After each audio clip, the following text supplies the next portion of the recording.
आप सबों का स्वागत है म्यूटेंट स्कूल में। मैं हूं प्रोफेसर एक्स। आज मैं आपसे बात करने वाला हूं ब्रह्मचर्य के बारे में और ब्रह्मचर्य के जो विभिन्न तरह के एस्पेक्ट हैं उसके बारे में, ब्रह्मचर्य की वास्तविकता क्या है उसके बारे में, और तथाकथित रूप से ब्रह्मचर्य को कैसा समझा जाता है उसके बारे में, और मनोवैज्ञानिक दृष्टिकोण से ब्रह्मचर्य क्या होता है उसके बारे में। वास्तविकता तो यह है कि बगैर मनोवैज्ञानिक ज्ञान, मनोवैज्ञानिक अध्ययन और मनोवैज्ञानिक प्रयोग के ब्रह्मचर्य के बारे में कोई व्यक्ति बात करता है तो वह एक परंपरा को सिर्फ ढो रहा है, इसके अतिरिक्त कुछ नहीं कर रहा है। और ऐसे ब्रह्मचर्य का कोई वास्तविक उपयोग नहीं होता।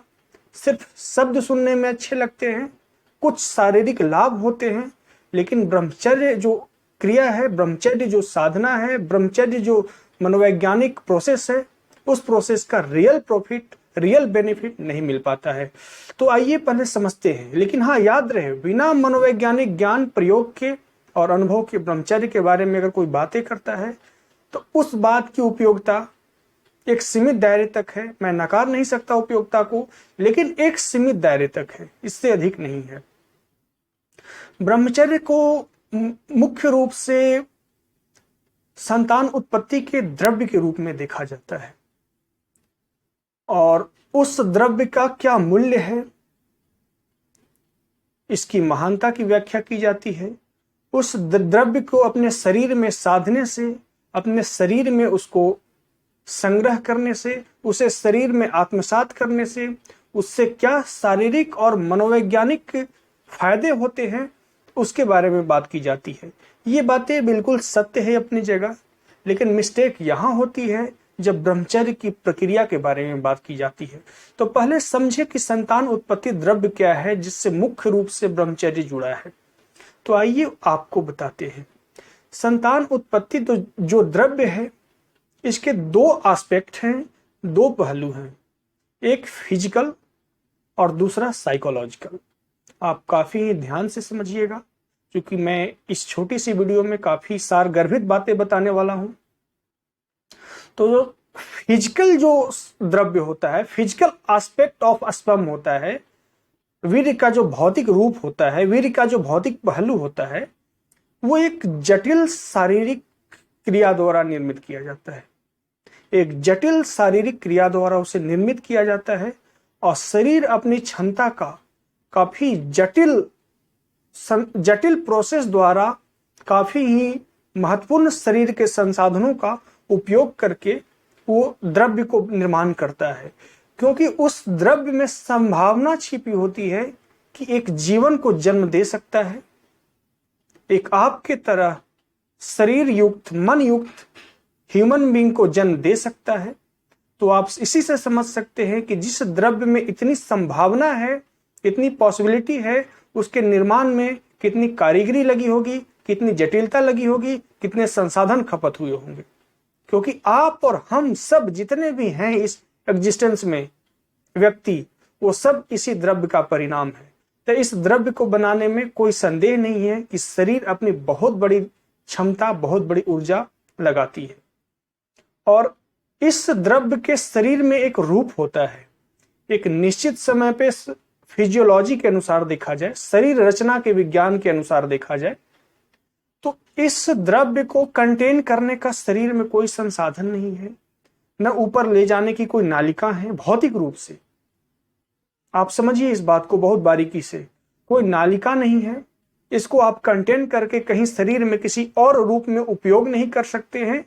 इसको शरीर में एक ऐसा चक्र में ये बंधा हुआ है यह द्रव्य कि एक निश्चित समय काल में बनेगा और निश्चित टाइम पीरियड में शरीर से ऑटोमेटिकली स्वाभाविक रूप से बाहर होगा। लेकिन तथाकथित ब्रह्मचर्य के नियम में इसे बांधने का प्रयास किया जाता है और सिर्फ इस पे ही प्रयास किया जाता है। मनोवैज्ञानिक पहलुओं को इग्नोर कर दिया जाता है, जो कि अवैज्ञानिक है, गैर उपयोगी है, अतार्किक है। इसका कुछ ज्यादा महत्व नहीं है, बस थोड़े सा महत्व है कि आपका संकल्प मजबूत होगा। क्योंकि आप अपनी संकल्प के माध्यम से एक शारीरिक क्रिया को रोकने में जब सक्षम हो रहे हैं तो आपका संकल्प जरूर मजबूत होगा। और ऐसे करने से अगर संकल्प मजबूत होगा तो आपके अंदर आत्मविश्वास की भावना आएगी। इसलिए इसके भी फायदे हैं, लेकिन जो वास्तविक जो फायदे की मैं बात कर रहा हूं वो इसमें नहीं है। इसीलिए आप उस द्रव्य को रोक नहीं सकते, आप उस द्रव्य को रोका नहीं जा सकता। वो अपने निश्चित चक्र में वो अपव्यय होगा, उसका निर्माण होगा, लेकिन शरीर खुद करे, आप ना करे तो ज्यादा स्वास्थ्यदायक है, ज्यादा ही बेहतर है। और दूसरा आता है इस द्रव्य का, वीर्य या स्पर्म का मनोवैज्ञानिक एस्पेक्ट, मनोवैज्ञानिक पहलू। क्योंकि ये जो द्रव्य है ना, शरीर तो बना देता है भौतिक रूप से, वैसी अणुओं में प्रोग्रामिंग, शुक्राणुओं में वैसा डिकोडिंग, वैसी क्षमता डाल देता है। लेकिन ये शुक्राणु जब रन करते हैं ना तो उसके लिए साइकिक एनर्जी की जरूरत पड़ती है। और साइकिक एनर्जी जब तक नहीं उसको उस पर अप्लाई करेंगे तब वो शुक्राणु में मोशन नहीं आएगा, उसमें गति नहीं आएगी और वो बाहर की ओर या अंदर की ओर जाने में उन्मुख नहीं होगा।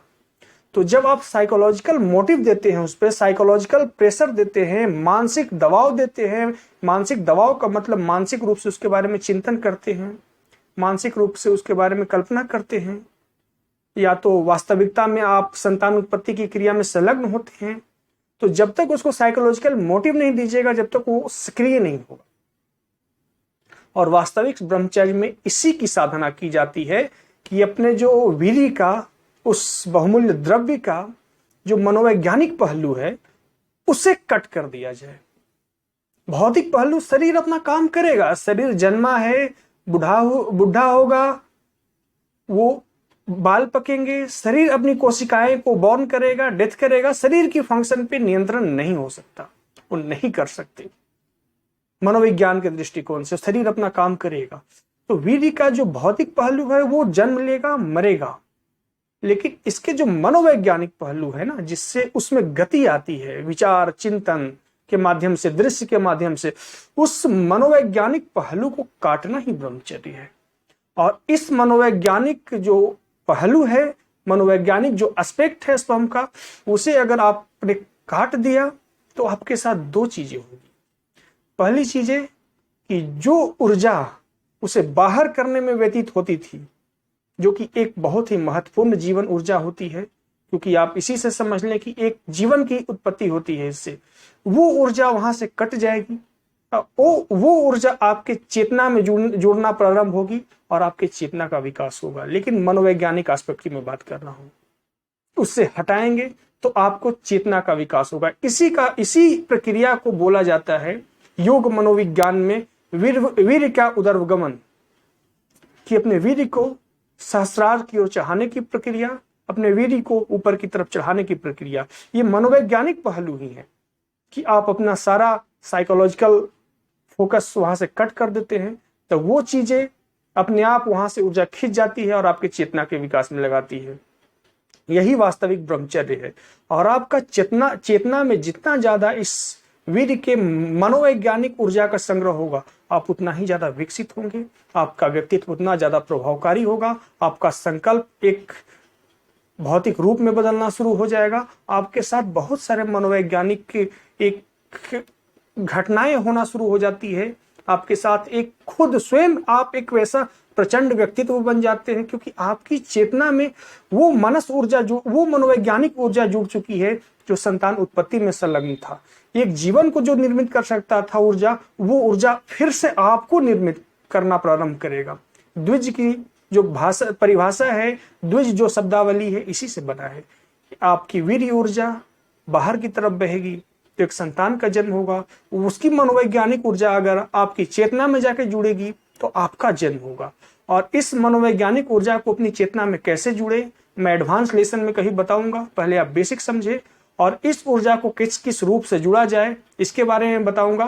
तंत्र साइकोलॉजी पूरा इसी के लिए बेस्ड है। तंत्र साइकोलॉजी की पूरा सिद्धांत इसीलिए है कि अपने उस द्रव्य की जो मानसिक मनोवैज्ञानिक ऊर्जा है उसे कैसे अपनी चेतना में ऐड किया जाए और खुद को द्विज कैसे बनाया जाए, खुद को परिष्कृत कैसे बनाया जाए, खुद को कैसे एक सही रूप में मनुष्य कैसे बनाया जाए। तो आज बस इतना ही, एक बेसिक नॉलेज मुझे देनी थी आपको। मिलते हैं नेक्स्ट सेशन में। मैं म्यूटेंट स्कूल पे ऐसे ही वीडियो लाता रहूंगा। तब तक के लिए वीडियो देखने के लिए आपको धन्यवाद।